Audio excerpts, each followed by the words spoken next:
Hello everyone, कैसे हो तुम लोग। I hope you all are good और अपना एनालिसिस देख रहे होगे तुम लोग और अपनी प्रिपरेशन में ध्यान दे रहे होगे। तो अब आज हम शिफ्ट सेकंड देखते हैं क्या क्वेश्चन आए हैं, किस टाइप के आए हैं। फिर उसी से रिलेटेड एक आधा टॉपिक भी हम लोग कर लेंगे जो इम्पोर्टेंट अभी तक आए हुए क्वेश्चनों में लग रहे हैं। जैसे पीएच स्केल वगैरह पूछ रहा है, मुगल्स को उसने बहुत टच किया है, सूर्यवंश, या फिर ये कह लो अभी फर्स्ट शिफ्ट में तुम्हारा वो पूछा बाबरनामा, इस शिफ्ट में तुम्हारा जो है हुमायूं से रिलेटेड क्वेश्चन आ गया, सूरी साम्राज्य से रिलेटेड क्वेश्चन आ गया। तो मतलब कि ये मेडाइवल हिस्ट्री में घुस चुका है। तो आने वाली शिफ्टों में तुम्हें मेडाइवल हिस्ट्री में और ख़ासकर मुग़ल से क्वेश्चन और ज़्यादा देखने को मिल सकते हैं। तो हमने प्लेलिस्ट भी बना रखी है, वहाँ से भी कर सकते हो तुम लोग। और एक बेनिफिट हुआ है, देखो हमने जो ओलंपिक की क्लास करी थी, लास्ट क्लास जिस पे व्यूज़ ही नहीं रहे हैं, बिल्कुल 6-7 लॉन्डो ने देखी है, उससे क्वेश्चन आ चुका है उठ के। ये देखो 2025 में पैरा ओलंपिक में इंडिया के मेडल कितने हैं, ये हमने लास्ट क्लास में ही किया था एक दिन पहले।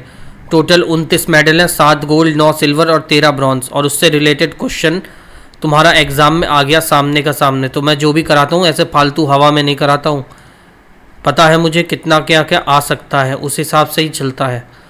जिन्हें मेरे को चूतिया समझना वो समझते रहो, मुझे पता है मैं नहीं हूँ, और मुझे पता है कि कहाँ तक सिलेबस पढ़ाना इम्पॉर्टेंट है। पहले क्वेश्चन से शुरू करते हैं। लेंथ ऑफ महानदी रिवर को पूछा है, कितनी है महानदी की लेंथ, तो वो है तुम्हारी 900 किलोमीटर। कितनी है? 900 किलोमीटर है। और ये जो है लार्जेस्ट रिवर है कहाँ की? उड़ीसा की। लार्जेस्ट रिवर उड़ीसा की, ये उड़ीसा की सबसे लार्जेस्ट रिवर है, 900 किलोमीटर लंबी है ये। और ये जो है देखो, ये चल रही है छत्तीसगढ़ से होते हुए महानदी, यहाँ पे आके बे ऑफ बंगाल में तुम्हारा निकल जा रही है। सबसे लार्जेस्ट नदी है। और इसका ओरिजिन कहाँ से होता है, ये देखो ओरिजिनेट कहाँ से होती है। उड़ीसा की लार्जेस्ट नदी है। ओरिजिनेशन इसका जो होता है वो होता है north foothill of Dandakaria, Raipur, Chhattisgarh. आवाज़ थोड़ी अजीब होगी क्योंकि जुखाम है और फीवर भी है, तो उसमें थोड़ा तो एडजस्ट कर लेना ब्रदर्स और बच्चा लोग, ठीक। ये फ्लो कहाँ कहाँ करती है ये भी दिख लो। सबसे पहले तो लिख लो छत्तीसगढ़, ये थोड़ा शॉर्ट फॉर्म में पड़ जाता है। दूसरा आ गया तुम्हारा उड़ीसा, फिर आ गया तुम्हारा झारखंड। एक भाई ने बोला था कमेंट में कि जो भी टॉपिक इम्पोर्टेंट है उससे करा देना, तो मैं कोशिश करूँगा कि उसके बारे में लिखवा सकूँ। पीएच स्केल का एक वीडियो आएगी जिसमें सारे पीएच स्केल हम लोग जो है कर लेंगे। पीएच से एक क्वेश्चन आया हुआ है। फिर आ जाता है तुम्हारा महाराष्ट्र और फिर आ जाता है तुम्हारा एमपी। यहाँ तक फ्लो करती है। अब इसकी ट्रिब्यूटरीज देख लो। ट्रिब्यूटरी में लेफ़्ट ट्रिब्यूटरी होती है एक तो, और एक होती है तुम्हारी राइट ट्रिब्यूटरी। लेफ़्ट ट्रिब्यूटरी में क्या क्या है तुम्हारा? शिवनाथ, हसदेव और मांड, ये सब लेफ़्ट है। और राइट ट्रिब्यूटरी में आ जाती है ओंग, टेल और जोंक, ये सब तुम्हारी राइट ट्रिब्यूटरी है। डैम बने हुए हैं महानदी के ऊपर। डैम कौन कौन से बने हुए हैं देखो। सबसे पहले तो आ जाता है तुम्हारा हीराकुंड डैम, उसके बाद आ जाता है तुम्हारा गंगरेल डैम, और फिर आ जाता है थर्ड नंबर पर दुधवा डैम। ये 3 डैम जो है महानदी के ऊपर बने हुए हैं। ये महानदी निकल रही है देखो छत्तीसगढ़ से होते हुए, मध्य प्रदेश से होते हुए, ये बह जा रही है, आगे को बहती जा रही है, बिल्कुल रुकने को तैयार नहीं है। अगला क्वेश्चन देखो क्या है कि India China border peace tranquillity agreement. तो इंडिया चाइना का बॉर्डर का जो एग्रीमेंट है उससे रिलेटेड क्वेश्चन आया था, तो इसके बारे में देख लेते हैं। ये जो है सितंबर 1993 में चीन और भारत द्वारा हस्ताक्षरित एक समझौता है जिसमें सीमा पर अंतिम समझौते तक आपसी सीमा पर यथास्थिति बनाए रखने पर सहमति व्यक्त की गई थी। ये कब? 1993 का है समझौता। मेन चीज़ तुम्हें ये याद रखनी है। और इस समझौते में 1996 में जो है सैन्य विश्वास निर्माण उपयोग को लागू करते हुए क्रमिक रूप से विस्तृत विवरण देते हुए जो युद्ध ना होने की सुनिश्चित करेगा। और 2005 में जो है विश्वास निर्माण उपायों को लागू करने के तौर तरीकों को आगे चर्चा की गई है, जो कि अब जो है 2024 में या आई थिंक 2022 में इसको जो है ख़त्म कर दिया गया है, इसलिए ये चर्चा में था, इसलिए इसने उठा लिया था ये क्वेश्चन। अगला देखो, डेथ रेट पूछा है, क्या है 1000% पे 2019 में। तो देखो सेंसस से भी मैंने पढ़ा रखा है पूरा सेंसस। स्टैटिक वाली क्लास तुम्हारे लिए बहुत इंपॉर्टेंट है, जो भी स्टैटिक के क्वेश्चन मतलब पोर्शन कवर किए हैं वो कोई ऐसे ही हवा में नहीं किए हैं, प्रीवियस एनालिसिस करके ही की हैं। तो वहाँ से देखो क्वेश्चन आ गया डेथ एनालिसिस का। तो 2019 में जो प्रति 1000 पे जीवित जन्मों पर 30 शिशुओं की मौत हुई थी और 2020 में 28 शिशुओं की जान चली गई। अगर हम NMR डेटा को देखते हैं तो इसमें जो है 2 अंकों की गिरावट आई है। 2019 से 19 में जो है प्रति 1000 पर 22 नवजात शिशुओं की मौत हो रही थी। 2020 में जो है 20 नवजात शिशुओं की जान जा रही है। तो 2019 में पूछा है तो कितनी जा रही है, 2019 में जो है 22 बच्चे मर रहे हैं पर 1000 रुपये। अगला क्वेश्चन क्या है देखो, पेनिसिलियन एंटीबायोटिक्स क्या होता है और इसका यूज़ कहाँ होता है। तो ये जो है इसका उपयोग जो है जीवाणु संक्रमण के इलाज के लिए किया जाता है, जो एंटीबायोटिक पेनिसिलिन से प्राप्त होता है। जब भी हमें फीवर वगैरह होता है तो डॉक्टर हमको एंटीबायोटिक्स देते हैं ना, तो ये वही है। ये देखो फीवर वगैरह कई सारी चीज़ों में जो है इसका यूज़ होता है। कहाँ होता है देखो, पेनिसिलियम मोड यहाँ टॉन्सिल में होता है, फीवर में होता है, एंडोकार्टिक में होता है, निमोनोकोलन इन्फेक्शन में होता है, डायफ्राम में होता है, एंथ्रेक्स होता है, इन सब चीज़ों में इसका इस्तेमाल होता है पेनिसिलियन का। पेनिसिलियन एंटीबायोटिक बैक्टीरिया को उनके चारों ओर दीवार बनाने को रोककर बैक्टीरिया को गुणा करने से रोक देता है। दीवारें बैक्टीरिया को उनके पर्यावरण से बचाने और बैक्टीरिया कोशिकाओं की सामग्री को एक साथ रखने के लिए आवश्यक है। बैक्टीरिया कोशिका भित्ति के बिना जीवित नहीं रह सकते। पेनिसिलिन एंटीबायोटिक सबसे प्रभावी होते हैं जबकि बैक्टीरिया सक्रिय रूप से गुणा कर सकते हैं और कोशिका भित्ति बनाते रहते हैं। तो ये जो होता है एक तरह से वॉल की तरह काम करता है कि उसको फैलने नहीं देता और जहाँ है वहीं कंट्रोल करके रखता है। अगला क्वेश्चन देखो, 5th शेड्यूल से रिलेटेड क्वेश्चन आया था, तो हम 5th शेड्यूल के बारे में देख लेते हैं। ये जो है अनुसूचित जनजाति के प्रशासन और नियंत्रण से संबंधित है। इसमें कुछ राज्य शामिल हैं जहाँ पर इसका लागू नहीं होता, जैसे असम, मेघालय, त्रिपुरा, मिजोरम। ये जो है इसमें शामिल नहीं है, यहाँ की ट्राइब्स इसमें शामिल नहीं है 5th शेड्यूल में। ये जो है 6th शेड्यूल के अंदर जो है इन लोगों को शामिल किया गया। अगर तुम्हारे दिमाग में आए कि इनको अलग क्यों रखा है, तो इनको 6th शेड्यूल में डाल दिया। देखो अब ये आ गया मिडाइवल हिस्ट्री का मुगल से क्वेश्चन, तुम्हारा डायरेक्ट क्वेश्चन नहीं है, क्वेश्चन थोड़ा घुमा के पूछा उसने। The rain ended after whose death in 1530। तो 1530 में किसके मृत्यु के बाद किसका जो है रेन मतलब जो रन था उसका साम्राज्य चलाने का वो खत्म हुआ था। तो कब हुआ था, 1526 से 1530 तक कौन राज कर रहा था, मुगल सम्राट। तो उस समय बाबर आया था, बाबर ने शुरुआत करी थी ना 1526 में। तो 1530 में जो है बाबर की मृत्यु हुई थी। तो ये इन्हें डायरेक्ट नहीं पूछा बाबर के बारे में, इसने थोड़ा घुमा के पूछ लिया है। तो 26 दिसंबर 1530 को आगरा में बाबर की मृत्यु हो गई थी और 30 दिसंबर 1530 को हुमायूं को मुगल राजगद्दी पर बैठा दिया गया था। देखो क्वेश्चन तो आया मुगल से, लेकिन थोड़ा घुमा के पूछा उसने, सीधा नहीं पूछा। तो तुम्हें भी अच्छे से पढ़ना होगा, ठीक है। ये क्वेश्चन भी समझ में आ गया तुम्हें।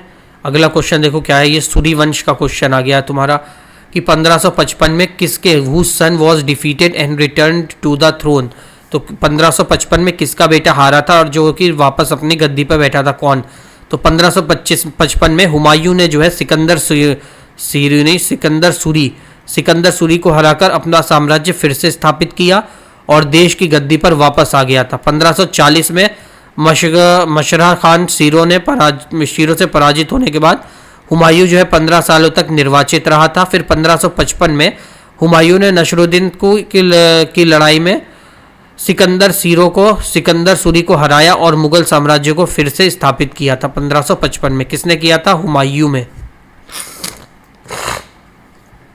अभी देखो बाबर का अभी फर्स्ट शिफ्ट में क्वेश्चन आया था कि बाबरनामा के ऊपर आया था। बाबरनामा किसने लिखी थी, ये भी हमने पूरा अभी देखा था। बाबरनामा देखा था, हुमायूं नामा देखा था, आईने अकबरी देखा था, अकबरनामा देखा था, पातशाह नामा देखा था, ये सब के बारे में पढ़ा था, पहली वीडियो जाके देख लेना। अब हर घर जल योजना 2024 में कितने प्रतिशत रखा गया है? तो ये जो है लॉन्च कब हुई थी? हर घर जल योजना को कब लॉन्च किया गया था? ये मैंने लिखा था कहीं, तो कहाँ, इसमें नहीं है।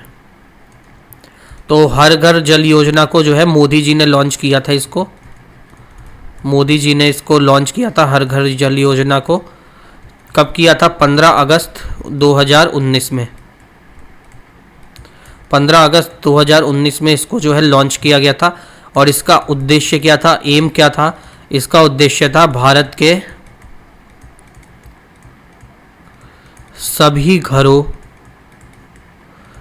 के सभी घरों में घरेलू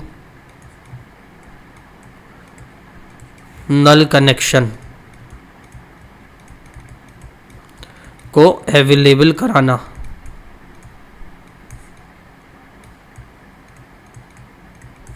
ये इसका जो है उद्देश्य था। अब देखो, इसने पूछा कितने प्रतिशत रखा गया, तो 6 अक्टूबर 2024 को Jal Jeevan mission has successfully provided tap water connection to 11.95 crore additional rural household, taking the total coverage of more than 15.19 crore household, which is 78.58%। कितना? 78.58% जो है हमने कवर कर लिया है रूरल एरिया में, हाउस होल्ड के। शहरों में हमने कितना? 78.58% जो है हर घर जल योजना से वाटर, शुद्ध पानी देना जो है हमने कवर कर लिया है। इतना कितना? 78.58%। अब पूछा है CPU के बारे में। देखो कितना टुच्चा क्वेश्चन पूछा। पहले पूछा था इसने FTU, फिर आया HTML का पूछा था। HTML hyper text markup language थी, ये पूछा था, या HTTP पूछा था।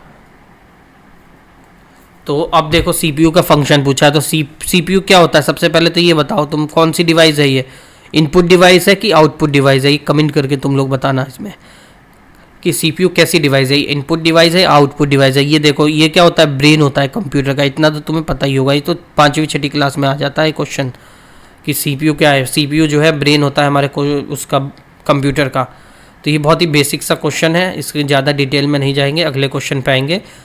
Which model of periodic table was given by Mendeleev? तो मेंडलीव ने कौन सा मॉडल दिया था? मेंडलीव जो था, इसने जो है मेंडलीव ने कौन सा मॉडल दिया था पीरियोडिक टेबल का? मेंडलीव ने। तो मॉडर्न पीरियोडिक टेबल जो है किसने इन्वेंट करी थी? पहले तो ये देखो, मॉडर्न पीरियोडिक टेबल का इन्वेंशन किसने किया था? इसको इन्वेंट किया था किसने? हेनरी मॉसले ने।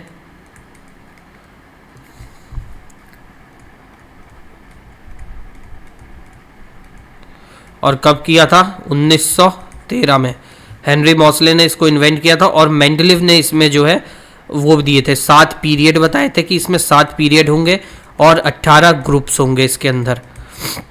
और मेंडलीव ने ही कहा था कि इन सबको जो है इनके इंक्रीजिंग ऑर्डर में लगाना पड़ेगा, increasing order of atomic weight के हिसाब से, increasing order of atomic weights, इस हिसाब से जो है इन सबको लाइन से बैठाना पड़ेगा।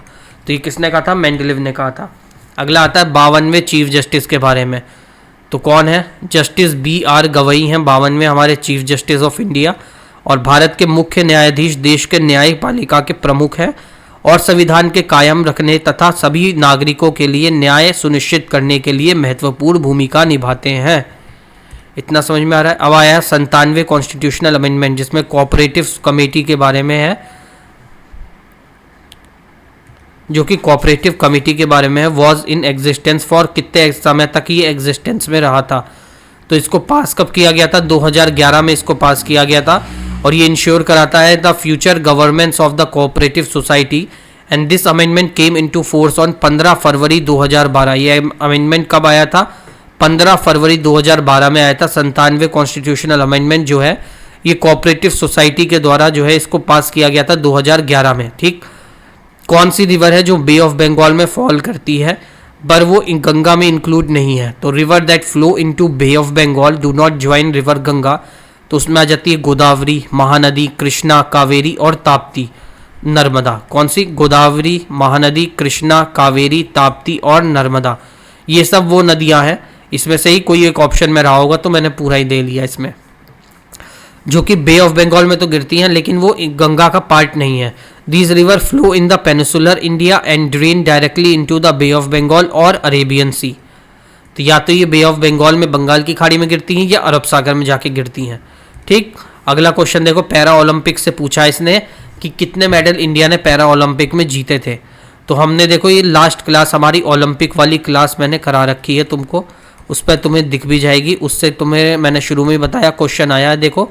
तो कितने मेडल जीते हैं इंडिया ने? टोटल 29 मेडल्स जो है इंडिया ने जीते हैं पैरा ओलंपिक में, जिसमें 7 गोल्ड थे, जो कि गोल्ड सबसे पहले देखो किसने, अवनी लखेड़ा ने शूटिंग में 10 मीटर एयर राइफल में जीता। फिर कुमार नितेश ने बैडमिंटन में, सुमित अंटिल ने जेवलिन में, हरविंदर सिंह ने इंडिविजुअल रिक्योर ओपन, धर्मवीर नैन ने क्लब थ्रो में, प्रवीण कुमार ने हाई जंप में और नवदीप सिंह ने जेवलिन में। अगर इसने पूछा है पैरा ओलंपिक के बारे में पूछ लिया है तो ये हो सकता है कि इसके गोल्ड मेडलिस्ट के बारे में भी पूछ सकता है पैरा ओलंपिक्स के, या समर ओलंपिक्स के बारे में पूछ सकता है, या ये पूछ सकता है कि पहला ओलंपिक कब हुआ था या पहली बार किसने पार्टिसिपेट किया था। तो एक वो ओलंपिक वाली वीडियो है, हो सके अगर टाइम हो, अगर इच्छा हो तुम्हारी तो वो वीडियो देख लेना, तुम्हारा बेनिफिट ही रहेगा। ओलंपिक को इसने ओलंपिक्स को टच किया है, मतलब इसमें वो अंदर घुसेगा, ऐसा मेरे को लगता है। बाकी तुम्हें जैसा लगता है वो तुम करो, कोई बच्चे नहीं हो।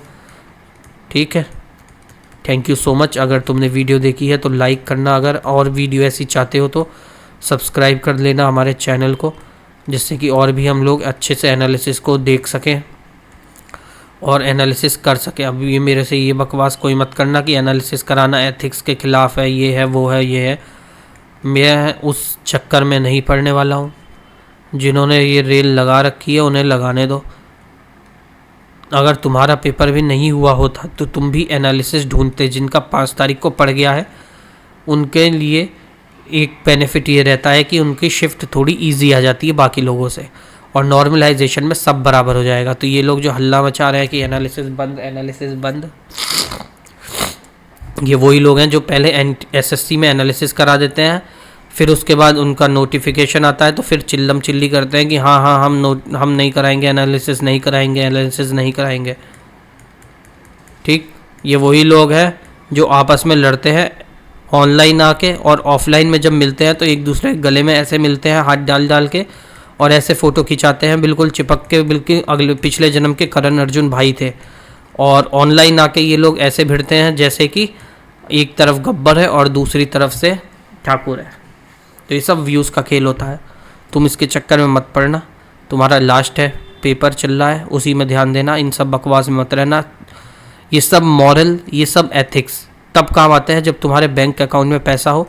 गरीबी में ना कोई एथिक्स काम आता है, ना कोई मॉरल सपोर्ट किसी का काम आता है, ना कोई मॉरल प्रिंसिपल बातें काम आती हैं। जब कोई भूखा होता है उसे ना कोई एथिक्स दिखते हैं उस समय, ना ही कुछ दिखता है, उसको सिर्फ भूख दिखती है।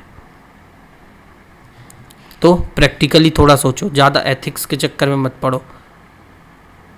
हर चीज़ हर जगह एथिक्स काम नहीं आते, ये नहीं कि एथिक्स बुरे हैं, लेकिन चलो छोड़ो, ज़्यादा डिटेल में नहीं जाना, छोड़ो इन सब बातों को, वरना थार वाले लोग आ जाएंगे कि थार वालों की फ़ैन क्लब आके पूरी कमेंट सेक्शन में जो है गाड़ी पलट देगा। मिलते हैं अगले क्लास में अगले एनालिसिस के साथ। अगर कोई नोटिफिकेशन नहीं आता है ऐसा कि एनालिसिस कराना बंद हो रहा है तो एनालिसिस बंद भी होगा, तो हमें पता चल गया है कौन से इंपॉर्टेंट टॉपिक हैं, वो मेरे को पता है, वहीं से क्वेश्चन आ रहे हैं तो मैं वही कराऊंगा। जिसे देखना है वो देख लेना आके, उसका फ़ायदा होगा 110%। अगली क्लास में मिलते हैं, तब तक के लिए सभी को जय श्री राम।